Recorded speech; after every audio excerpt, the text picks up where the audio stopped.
बात अगर healthy diet की जाए, तो हम कैसे पता लगाएँगे कि जो हम खा रहे हैं वो हेल्थ के लिए अच्छा है या बुरा?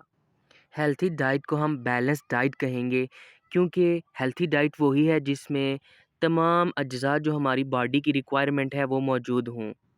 आइए देखते हैं वो अज्ज़ा कौन-कौन से हैं। तो बैलेंस डाइट में सबसे पहले हमारे पास आता है कार्बोहाइड्रेट्स, फिर proteins, lipids, vitamins, minerals, water भी आता है, वाटर तो बहुत ही ज़रूरी है। ये सब चीज़ें आपकी डाइट में होंगी तभी आप हेल्थी रह सकेंगे। अगर कोई भी चीज़ छूटेगी ना तो आपकी बॉडी प्रॉपर फंक्शन नहीं करेगी, कोई ना कोई एब्नॉर्मलिटी, बीमारी आपको लग ही जाएगी। ये ज़रूरी नहीं है कि एक ही दिन या एक ही दफ़ा आप ये सब कुछ खाएँ। हफ़्ते में अपने खुराक बदलते रहें ताकि ज़रूरी अज्ज़ा आपकी बॉडी को मिलते रहें मुनासिब लिहाज से। तो एक बैलेंस डाइट में सबसे पहली बात करें तो वो हैं कार्बोहाइड्रेट्स।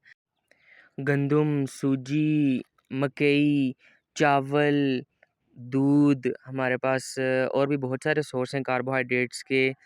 तो कार्बोहाइड्रेट्स खाते रहें, रोटी में होता है कार्बोहाइड्रेट्स हमारे पास, आलू में होते हैं, सब्जियों में होते हैं, फ्रूट्स में होते हैं। तो जब आपको कार्बोहाइड्रेट्स का बोला जाता है ना डाइट करें इसकी, इनको छोड़ें, तो वो बेसिकली कहा जाता है चीनी। चीनी आप अपनी डाइट में कोशिश करें कम करें, मीठा कम करें। बाकी कार्बोहाइड्रेट्स आपकी बॉडी के लिए बहुत ही ज़रूरी हैं। नंबर 2 हमारे पास आते हैं प्रोटीन्स। आजकल तो प्रोटीन ही प्रोटीन हर तरफ मशहूर है। तो प्रोटीन्स भी हमारी बॉडी के लिए बहुत ज़्यादा ज़रूरी हैं। हमारा जो बॉडी स्ट्रक्चर है ना वो प्रोटीन्स ही ज़्यादातर बनाती हैं। तो मसल्स हो गए हमारे पास ख़ास तौर पे। तो प्रोटीन्स हमारा अंडे में होता है, गोश्त में होता है, दालों में होता है, ठीक है? प्रोटीन सिर्फ़ हमारी बॉडी नहीं बनाते बल्कि हमारी बॉडी के अंदर बेशुमार फंक्शंस प्रोटीन कर रही होती हैं। तो प्रोटीन बहुत ज़्यादा लेना भी सेहत के लिए ख़तरनाक हो सकता है। Excess of everything is bad. तो प्रोटीन भी मुनासिब अंदाज़ में इस्तेमाल करें। तीसरे नंबर पे आते हैं हमारे लिपिड्स। लिपिड्स कहते हैं फ़ैट्स और ऑयल्स को, मतलब घी और ऑयल जो भी हैं तेल। इसमें हमारे पास सरसों का तेल आ जाता है, हमारा बादाम का तेल, जो जानवरों की चर्बी होती है, घी आ गया, देसी घी आ गया।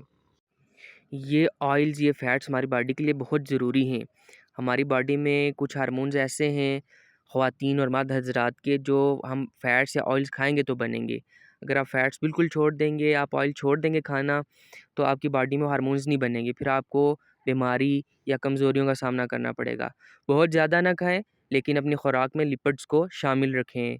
बहुत ज़रूरी है लिपिड्स आपकी डाइट में। नंबर 4 हमारे पास आ जाते हैं विटामिन्स।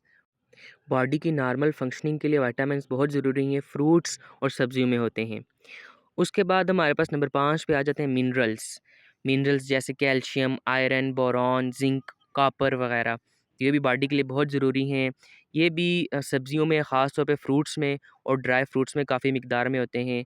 तो अगर आप ड्राई फ्रूट्स खा रहे हैं ना, उसका बेस्ट तरीका ये है कि आप ड्राई फ्रूट थोड़ा-सा लें, रात को पानी में भिगो दें। सुबह खाली पेट कुल्ली वगैरह करके आप वो खाली पेट पानी पिएँ और वो ड्राई फ्रूट खा दें। तो बेस्ट है, मैक्सिमम मिनरल एब्ज़ॉर्प्शन होगी आपकी बॉडी में, आप बहुत अच्छा फ़ील करेंगे। हर कोई ड्राई फ्रूट अफ़ोर्ड भी नहीं कर सकता, महँगे ही बहुत हैं, लेकिन आप इनका इस्तेमाल ज़रूर करें। आप थोड़ा-थोड़ा करके इस्तेमाल कर लें, बेशक बहुत ज़्यादा ना करें, या महीने में 1 बार ही ले आएँ। वो जितना आप हफ़्ते में 2 दिन रख लें, उस दिन ड्राई फ्रूट ज़रूर खाएँ। 4 रूल्स आप अपने माइंड में बिठा लें अगर आपने हेल्थी और फिट रहना है। नेचुरल फूड खाएँ, बैलेंस डाइट रखें जिसमें सारे तमाम ज़रूरी अज्ज़ा शामिल हों। ना सिर्फ़ कार्बोहाइड्रेट्स की तरफ चले जाना है, ना सिर्फ़ प्रोटीन या लिपिड्स की तरफ। सब कुछ खाएँ, अपनी डाइट को बैलेंस रखें।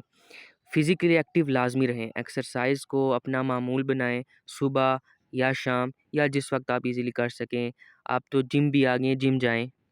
वैसे घर के काम-काज भी आपको फ़िज़िकली फ़िट रखते हैं, जो सेहत के लिए बहुत ज़रूरी है। वो कहते हैं ना हेल्थ इज़ वेल्थ, तो अपनी हेल्थ का ख़्याल रखें, ये बहुत कीमती ख़ज़ाना है। बैलेंस्ड अपनी डाइट रखें, अपनी डाइट बैलेंस रखें और फ़िज़िकली एक्टिव रहें। काम-काज करने में कोई शर्म नहीं है।